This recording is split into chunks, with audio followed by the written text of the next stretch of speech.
Hello everybody, I am Neha. Welcome to Esjuris. आज मैं लेके आई हूँ बहुत interesting topic, difference between IPC and CRPC. आपके मन में भी ये क्वेश्चन आता होगा कि आईपीसी और सीआरपीसी में क्या डिफरेंस है। तो इसी टॉपिक को आज मैं लेके आई हूँ। बहुत इंटरेस्टिंग टॉपिक है। तो इस टॉपिक को जानने से पहले हम सबसे पहले ये देखते हैं कि आईपीसी क्या होती है। आईपीसी का पूरा नाम है इंडियन पिनल कोड 1860। हिंदी में इसको बोलते हैं भारतीय दंड संहिता और उर्दू में इसको बोलते हैं ताज-ए-राते हिंद। आपने कई बार मूवीज़ में देखा होगा, जो जज अपना जजमेंट सुनाता है उस टाइम वो बोलता है कि आपको ताज-ए-राते हिंद की दफ़ा 302 के तहत सज़ा सुनाई जाती है। तो जो ताज-ए-राते हिंद बस वही है इंडियन पीनल कोड। उसको उर्दू में ताज-ए-राते हिंद कहा जाता है और जो दफ़ा है उसको सेक्शन कहा जाता है। धारा, हिंदी में उसको धारा कहा जाता है। अच्छा, जो आईपीसी है वो अपनी फोर्स में आई थी 1 जनवरी 1862। 1 जनवरी 1862 को ये फोर्स में आई थी। जो हमारा फर्स्ट लॉ कमीशन है वो 1834 में फॉर्म हुआ था, जिसके चेयरपर्सन थे Lord Thomas Babington Macaulay. Lord Thomas Babington Macaulay. और इसमें सेक्शन है 511 एंड चैप्टर है 23। अच्छा, ये वर्ल्ड का सबसे बड़ा दांडिक संग्रह है। विश्व का सबसे बड़ा दांडिक संग्रह है इंडियन पीनल कोड। जरा सोचिए, जो भी हम अभी सोचते हैं कि ये काम गलत है, 1860 में उन लोगों ने, जो आईपीसी जिन्होंने बनाई है, उन्होंने सोच लिया कि ये गलत है और उसको क्राइम रूप में डिफाइन भी कर दिया इंडियन पीनल कोड में। तो सोचिए वो कितने ब्रिलियंट होंगे। हम लोग उसको आज गलत सोचते हैं कि इस तरह से करेंगे तो ये गलत होगा, और वो इंडियन पिनल कोड में क्राइम के रूप में डिफाइन भी किया गया है। उसको इंडियन पिनल कोड में इवन पनिशेबल भी बना दिया गया है। आगे बात करते हैं सीआरपीसी की। तो सीआरपीसी का पूरा नाम है क्रिमिनल प्रोसीजर कोड 1973। हिंदी में इसको बोलते हैं दंड प्रक्रिया संहिता 1973। ये फोर्स में आया था 1 अप्रैल 1974। इसमें सेक्शंस हैं 484, चैप्टर्स हैं 37, शेड्यूल है 2 एंड फॉर्म्स हैं इसके 56। ये जो आईपीसी और सीआरपीसी है, दोनों ही दांडिक कानून हैं, दोनों ही क्रिमिनल लॉज हैं। तो सबसे पहले तो हम लॉज के बारे में बात करते हैं। तो लॉ जो होती है वो 2 टाइप ऑफ होती है। फर्स्ट होती है सब्सटेंटिव लॉ, दूसरी होती है प्रोसीजर लॉ। तो जो सब्सटेंटिव लॉ होती है वो जो भी ऑफेंस है उनको डिफाइन करती है, उनको पनिशेबल बनाती है, प्रोवाइड करती है उनके पनिशमेंट्स। और जो प्रोसीजरल लॉ है वो सब्सटेंटिव लॉ जो होती है उसका इम्प्लीमेंट करती है। इन्वेस्टिगेशन कैसे होगा, बेल कैसे होगी, एविडेंस कैसे होंगे, ये सब प्रोसीजर लॉ में बताया जाता है।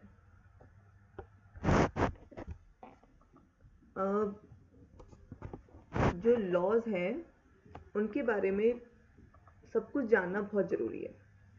अच्छा, एक चीज़ है कि भाई ये ऑफेंस जो है उनको डिफ़ाइन क्यों किया जाता है।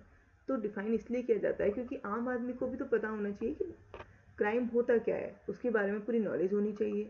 क्योंकि अब लॉ में एक मैगजिम है, इग्नोरेंस ऑफ लॉ नॉन एक्सक्यूजेड। विधि की अनभिज्ञता क्षम्य नहीं है। इग्नोरेंस ऑफ लॉ या फिर lack of knowledge of law is not an excuse. पढ़ा होगा आपने लैटिन मैगजिम्स, इग्नोरेशिया जूरिस नॉन एग्जीक्यूस्ट, पढ़ा होगा ये लैटिन मैगजिम्स। तो अगर आप पर कोई क्राइम लगाया है, आपके ऊपर कोई चार्ज लगाया है और आप बोलो कि हमें तो नॉलेज ही नहीं थी कि ये भी कोई क्राइम होता है, तो ये क्षमा नहीं मिलेगी, इसमें ये क्षम्य नहीं है। आपको नॉलेज होनी चाहिए। इसलिए जो इंडियन पीनल कोड है उसमें सारे क्राइम डिफाइन किए गए हैं। इसलिए क्राइम को डिफाइन करना बहुत ज़रूरी है ताकि आम आदमी इसको जान सके। अच्छा, आपने कई बार देखा होगा, न्यूज़पेपर में आता है कि 2 लोग रात में बैंक में घुसे और उन्होंने लूट करी, कोई भी सामान ले गए वो, और वो लिख देते 2 लोग रात में बैंक में गए थे और उन्होंने लूट कर ली। तो क्या ये लूट है? न्यूज़पेपर में आता है कि 2 लोगों ने लूट की बैंक में, बहुत मोटे मोटे अक्षरों में लिखा आता है 2 आदमियों ने बैंक में की लूट। तो क्या ये लूट है? नहीं, ये लूट नहीं है। लूट कब होती है? लूट में थ्रेटनिंग वाला पार्ट भी तो होना चाहिए कि भाई तत्काल मृत्यु का उसको डर था या फिर तत्काल उपपत्ति का उसको डर था, तो वो भी तो थ्रेटनिंग वाला पार्ट भी उसमें होना चाहिए लूट में। तो ये लूट नहीं है। और इसी तरह कई बार आप देखते हो कि 5 आदमी बैंक में गए, उन्होंने लूट की, और वो लिख देते कि 5 आदमी गए, उन्होंने कोई भी सामान निकाला, कोई भी सामान लेके गए, और न्यूज़पेपर वाले लिख देते हैं कि उन्होंने लूट की। तो क्या ये लूट है? तो ये भी लूट नहीं है। 5 या 5 से ज़्यादा जो होते हैं वो तो डकैती होती है, लूट तो हो ही नहीं सकती। तो जो डिफाइन की जाती है क्राइम को जो डेफिनेशन दी जाती है वो इसीलिए कि आम आदमी उसको समझ सके, आम आदमी को पता चल सके कि होता क्या है ये क्राइम। ठीक है। अब जैसे आईपीसी में, अब जैसे कोई भी आदमी चोरी करता है, ठीक है, तो जो सब्सटेंटिव लॉ होती है वो यही होती है कि वो आपको डिफाइन करती है क्राइम को, और उसके लिए पनिशमेंट भी आपको प्रेस्क्राइब कराती है। तो जो आईपीसी है वो सब्सटेंटिव लॉ है। जिस तरह किसी आदमी ने घर में चोरी की, या फिर चलो पहले हम ये ले लेते हैं कि यदि किसी ने चोरी की तो चोरी पे उस पर लगेगा 379। 378 में उसको डिफाइन किया गया है और 379 में उसका पनिशमेंट दिया गया है, तो सेक्शन लगेगा 379। 379 के तहत उसको 3 ईयर पनिशमेंट, इम्प्रिजनमेंट और फाइन ये लग जाएगा। और यदि वो चोरी किसी घर में करता है, किसी प्रेमिसेस में करता है, किसी बिल्डिंग में करता है, तो उस पर लगेगा 380। 380 में 7 ईयर इम्प्रिजनमेंट है और फाइन है। तो अलग अलग उसने कॉडिफाई कर रखा है पीनल कोड में। अच्छा, एक बात और, जो ये सब्सटेंटिव लॉ और प्रोसीजर लॉ हैं, इनको भी 2 पार्ट्स में डिवाइड किया जाता है, civil law and criminal law. Civil law को हिंदी में बोलते हैं हम दीवानी विधि, और जो क्रिमिनल लॉ होती है उसको हम बोलते हैं फौजदारी विधि। जो सिविल लॉ होती है उसको बोलते हैं दीवानी विधि, और जो क्रिमिनल लॉ होती है उसको बोलते हैं फौजदारी विधि। जो फौजदारी विधि है उसी में आईपीसी और सीआरपीसी दोनों आते हैं।